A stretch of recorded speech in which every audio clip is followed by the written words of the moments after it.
All right. Hello. Good morning. Good afternoon, almost. I'm Karen Dube. A lot of you have had the displeasure of calling me when you've had total coliform detect. I say displeasure because I know you guys are not happy when you get the call from the lab and then you have to call me. But I always hope to be available to answer your questions and help you through whatever regulatory guidance needs to be done. Jack Patch, he is a training specialist who deals with water and wastewater, and he primarily works with private public water suppliers. He's a circuit rider, and he deals with public water supplies also, but more of the municipal type systems. So these two gentlemen are available through Mass Rural Water Association to provide assistance to public water suppliers. So please take advantage of any assistance they might be able to give you if you have questions about something they might be able to help you with. Regarding the revised total coliform rule, we're hoping to just provide these ongoing training sessions to help you become more familiar with the regulations. We're going to be reviewing the monitoring frequency for small systems, how to prepare for this revised total coliform rule. We do have level 1 assessment forms already on our MassDEP website, as well as the level 2 form. We're going to go over what the level 1 assessments are under the revised total coliform rule and a brief overview of the level 2 assessments. All public water systems, regardless of population, must monitor for total coliform bacteria. Sampling plans. You'll continue to use your current total coliform sampling plans that you have. But one thing you should always keep in mind, especially for the small municipal systems that may be here, if your population has increased or decreased since your last sanitary survey, that's information that you would be reporting in your annual statistical reports, but it also directly affects your current total coliform and your upcoming revised total coliform rule regulations. There are charts within the regulations that describe your population and what your minimum sampling should be, and as Kevin pointed out, it's important to note that's the minimum. Based on configuration of the distribution system, MassDEP may require additional locations be sampled within your system in order to protect public health. You want to be evaluating your distribution system now to determine if your current sample locations accurately reflect your system. If you're a small municipal system and you've had an expansion in one area of your town and previously did not have a total coliform sample location, that should be added so that you're representing your entire distribution system and not leaving out sections of it. Coordinate with your MassDEP regional office before you make any changes to your sampling plan, which is contact your regional office and say, you know, we've had a big growth over in this area, we want to update our plan, or mom and pop's grocery store changed ownership, they don't want us to sample there anymore. Revisions to your sampling plan can be made now, they can be made in the future, but the communication is key. We started the rollout of the early implementation quite a while ago, and again, anything that you can find now through this tool of the assessment and say, I found a problem and I'm fixing it, it prevents you from problems down the road. When they say performing the mock level 1, pretend you have an MCL violation right now and go in and try to identify deficiencies. Makes your system stronger. The revised total coliform rule, level 1 assessment forms. And again, the purpose is to find sanitary defects at the public water supply. Part of the existing total coliform rule is folks are used to, I have an MCL, I'll take my repeats, I'll provide public notice. I didn't see any problem. Must not be one, couldn't find it. I'll submit my public notice and then I'll be done. Well, the revised total coliform, find and fix. The emphasis is to find, or at least look for, and hopefully find a potential problem. Are there any sanitary defects that could provide a physical pathway of entry for microbial contamination, or sanitary defects that indicate a failure of protective barriers against microbial contamination? Did you go out, when you had the total coliform detect, did you go out and see if somebody ran into your wellhead with a lawnmower? The landscaping guys came by and they whacked it. Is your cap still there? Is there a crack in the casing? It's not just, well, gee, we've never had a problem before. There must be a lab error, right? It's always the lab's fault. Well, it could really be something within the system. It could be a lab error. There have been a few instances where labs have written supporting documentation where there was a problem. Specifically, I know an autoclave malfunctioned. They had a bunch of invalid samples. So, I mean, a sample bottle gets broken, you have to go out and resample. But really, the first place to look is at your public water supply and look at the physical properties within your system and see if there's a problem there.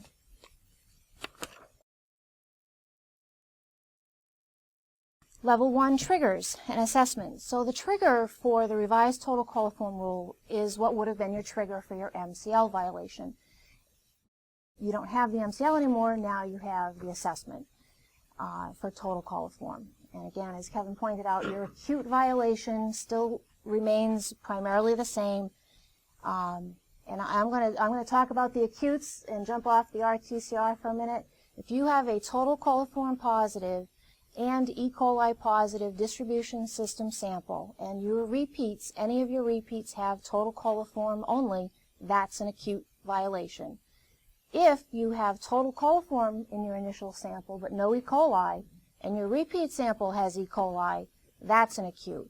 So when you combine, when you have that E. coli and there's also total coliform in the repeat sampling, it's the acute violations. Those require notification to the department within 24 hours of an E. coli detect. The violation doesn't occur until the repeat sampling is conducted. If you have more detects, then you trigger the acute. But even the initial E. coli detect must be reported to the state. But for the level 1 triggers, if you collect fewer than 40 samples per month and more than one sample is total coliform positive, that triggers your level 1 assessment. If you fail to take every required repeat sample, there are treatment technique triggers. And the assessments are to be conducted by the public water supplier, and it's a basic examination of the source water treatment distribution system and all of your relevant operation practices.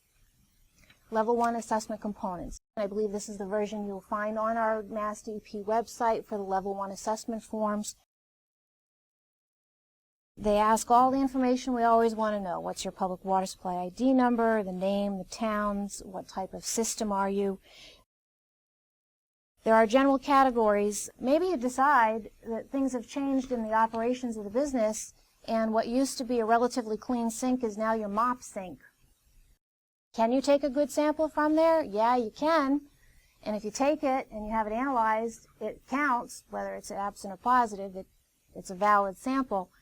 Again, the sample site evaluation, but is that the best tap that you want to use? Is that really where you want to go? Do you want to go to your mop sink and struggle to make sure you're getting a good sample? Or do you want to go to another sink that the use is not conductive to contamination of your sampling? It's sampling protocol. Are you following all of the sample protocols for conducting total coliform samples? Occurrences at relevant facilities prior to the collection of TC samples. If this is a location that you've had problems in the past, has cross-connection survey been done? Is there something else going on? Is it hooked up to the heating system? Are things not hooked up the way they should be? Has a plumber come in? Maybe you're the public water supplier and you lease it. You lease to someone else and they're in there and they had someone come in and do some plumbing that you didn't even know about. Have there been changes to the system that you might not have been aware of? And communication between public water suppliers, their staff, any leasees or people who are occupying the building. Communication, again, is key so that if there's going to be work done, that you know what the work is and you know who's going to be handling it, and if they're going to be properly disinfecting your system when they're done. You don't want to have somebody come in and do a repair to a pump and not disinfect your source after they're through. But it's happened, because if they don't know that you're a registered public water supply, they may not be going to the highest level of protection to ensure your water supply system. They may be following the plumbing protocols, but they may not realize the impacts that they could have to a public water supply in creating violations without proper disinfection. Your operational changes, your distribution system, your storage tanks, your treatment processes, your sources, whether it's a well, spring, or surface water supply. Have you recently added a source or taken a source out of service? Have you had a change in your flow patterns because of a removal or addition of sources or other components, tanks, things like that, or treatment processes that may change how the water's flowing through your system? Make sure you're being objective in all the different categories so you don't overlook something that could be critical that you think, well, our sampling is always fine. Well, did your guy remove the aerator? You know, the simple things like that. So it can be a review of your sampling protocol that you may find, well, you know, the regular guy wasn't here, the new guy that came in, he forgot to take the aerator off. Maybe that was a potential cause. The remedy for that is provide training. Make sure you have refreshing training classes or attend training classes. Depending on your size of your system, you go out and attend a training session. If you were a larger system, you had a couple employees, you might review with everybody the sampling protocols. And there's a section to say, did I find a problem? Well, if you found a problem, then you have to define how you're going to fix it and the timeline you're going to fix it. And the sooner you get these things corrected, the easier it is for everybody. And compliance history, because time slips away. And then there's a section for drinking water for us to write any comments as well. Small town Mass. You have a small community water system that uses groundwater. They remove iron and manganese with a green sand filtration, and they disinfect with sodium hypochlorite. They serve 4951 persons. They take 6 routine samples per month, and they go out and they take some samples in order to give themselves sufficient time to take repeats in the event of a positive coliform sample. If you were to look, this is a Monday. We do encourage systems to sample as early in the week as possible so that you're not getting the call on Friday that you have the hit. Now you've got to take repeats, you've got to find somebody who's open, you have to have someone available to receive the results of the repeat call over the weekend. But in this case, they take samples on a Monday, and they have total coliform positive at their Main Street location. They take repeat samples, the original site, the upstream and the downstream. Those are also total coliform positive. Under the current rule, you would have triggered an MCL, but now you're going to trigger the assessment. Now you're still collecting more repeats to see if it is still prevalent, or is it getting worse, is it getting better? Maybe you flushed out the system. But after they've determined that you've triggered a level 1 assessment, you don't have to continue the repeat sampling within 24 hours. Once you trigger the level 1, you have an opportunity to take corrective action. But you'll want to work with the person in your region that's responsible for the revised total coliform, that you're taking the repeats in a timely fashion, because we've got to get used to all of this too. So we're going to be fumbling along with you. You are able to take your repeats, and it's best if possible, take your repeats on the same day that you're notified. Then you don't get into the they forgot, or you're over the time. And the sooner you get the repeats going, the sooner you find out how much of a problem do you have. There were 8 routine samples that were collected. There were several detects, and it was definitely a trigger of the level 1 assessment. Was there an E. coli MCL violation? No. Was an assessment triggered? Definitely. The level 1 was triggered. Example of the corrective action. They're going to be reviewing what happened. Have any of the following occurred at the facility prior to the collection? Did you have a loss of pressure due to a large water main break? Did your tank levels drop to near empty? You may have had old water entering the distribution system from the tank. If you've had low turnover and then you have a sudden drawdown, you're not pulling the best water that you'd like out of your tanks. Corrective action would be the distribution system was flushed, especially near the tank to improve the turnover. The tank was taken offline clean, shock chlorinated in accordance with state guidelines and the AWWA standards before putting it back in service. Chlorine will be checked at sample locations at least 2 times per month. So if you have, most of you folks that have treatment that have chlorine, you're out checking your chlorine residuals. You know when you start to see a difference in your residuals that you need to adjust your chlorine, especially after detection. You're going to want to monitor your residuals even more closely. You should be checking the sample location at least 2 times per month. Ensure that it's maintaining the residuals that you expect to see at that location. Consider moving a repeat sample location nearer to the tank. As Kevin had mentioned, you may find in reviewing your sampling plans that based on the flow of water, you think maybe there's a better spot to be sampling your repeat, especially at intersections or particular road crossings. And you're like, am I really getting the water representative of the tank in the upstream and downstream? If you need to change your total coliform sampling plan because you think you want to better represent your system, if you have changes in pipe diameters in one section of street going on to another street, know what your system components are and the best way to sample and get accurate information. Explore developing an SOP for water main break and tank operation. If your regular guy's on vacation, does his step-in know where everything is and how you'd want things to be handled? So if you have SOPs designed for a lot of different scenarios of how things should be handled, then when the time comes and you're a little anxious because you have high anxiety because DEP wants to know what's going on and what are you going to do to fix it, you already have your plan. Well, if this happens, this is what we're going to do to fix it. What happens when you have your assessment trigger? Well, notify MassDEP as soon as possible, but no later than 5 days after the collection date of the sample that triggered the assessment. Submit completed assessment forms to DEP no later than 30 days after triggering the assessment. In this case, the trigger date was the original detect sample on February 8th.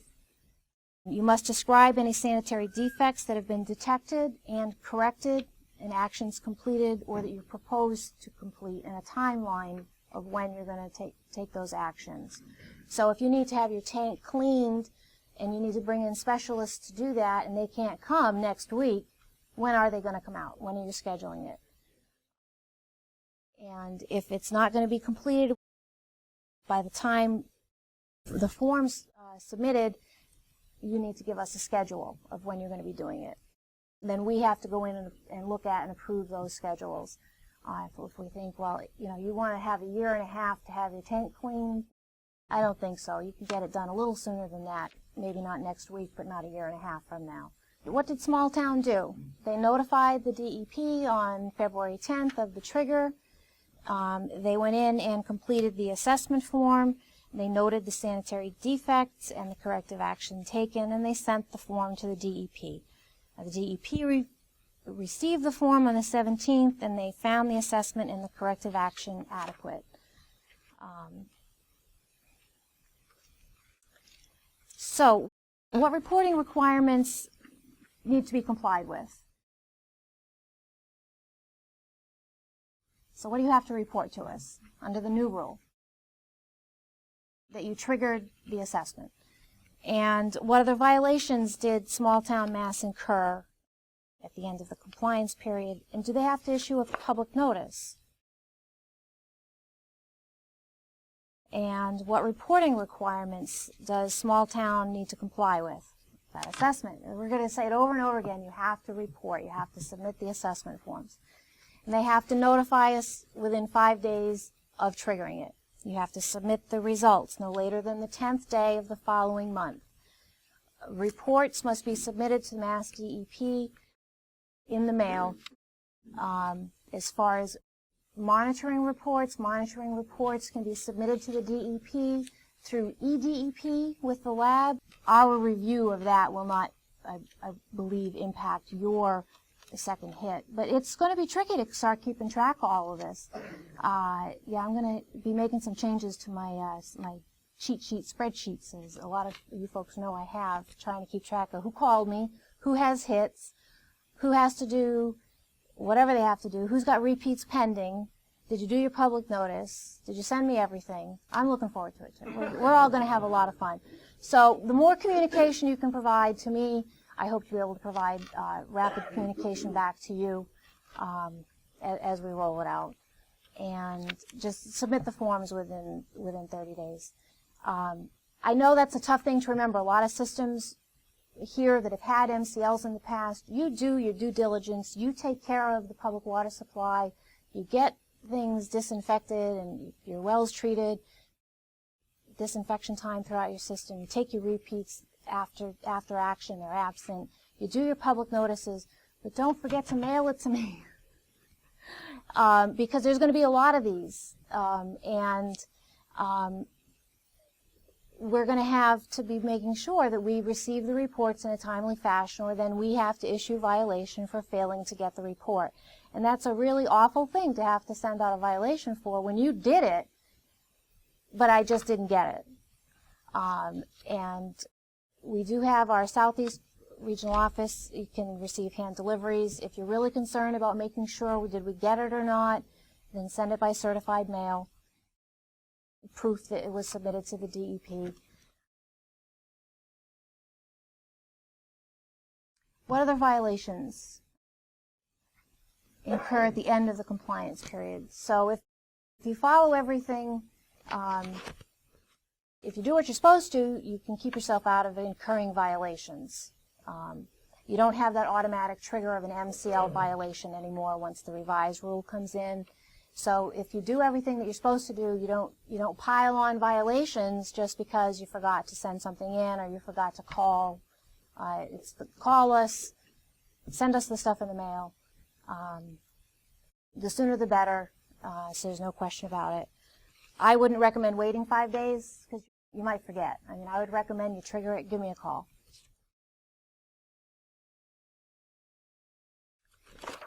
So we asked the same questions a lot, didn't we? In small town Mass, were they required to issue a PN? Nope, not if there's no violation. If they didn't submit the assessment form, then you're going to have to post your public notice that you didn't do an assessment form on time. People don't want to see that. They're just going to be confused. What do you mean you're not doing what you're supposed to be doing? Community public water suppliers need to include information in their CCR about total coliform detections and assessments conducted. So your current CCR, you list any detections that you have, you list violations that you have. Under the new rule, you'll still list the detections that you have, and you're also going to list if an assessment was conducted or required. Revised total coliform level 2 assessments. And the level 2 assessment is triggered if you have an E. coli MCL violation, or if you've had 2 level 1s in a rolling 12-month period. And the assessments would be conducted by MassDEP or a party approved by MassDEP, especially for some of the smaller systems where you may have your VSS license, but maintaining this public water supply, you do it because you have to, and you're registered, and we say you have to. But that's not what you signed up for when you opened your store, or you may not have known about it. But now you're responsible for this public water supply system. And the level 2 assessment is a longer form. It's more detailed. We've added some things that our folks have seen in their sanitary surveys, and we thought it'd be best to just put some of those on the level 2 assessment forms. That, it's operational and maintenance issues. Has there been a firefighting event or a flushing operation or a sheared hydrant? As a water department, do you have someone in your fire department that routinely calls you if they have a large event to let you know that they're using your water? You may have a change in flow in your distribution system due to a fire issue. And do you have a system of logging those things down? I had a system one time call me and said, anything unusual in your system lately? Nope. And then I started asking questions. Well, have there been any fires? And they're like, oh yeah, you know, we had one a couple weeks ago.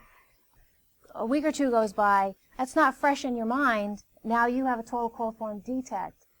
So those events can come back down the line. And so if you make a note of them when they occur, and then you say, oh, well, that explains a lot of what I'm seeing right now in my distribution system.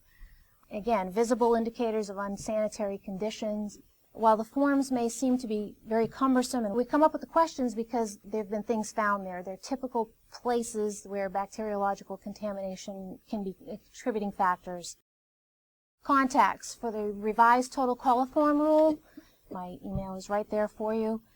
I look forward to hearing from folks and providing assistance as you need it.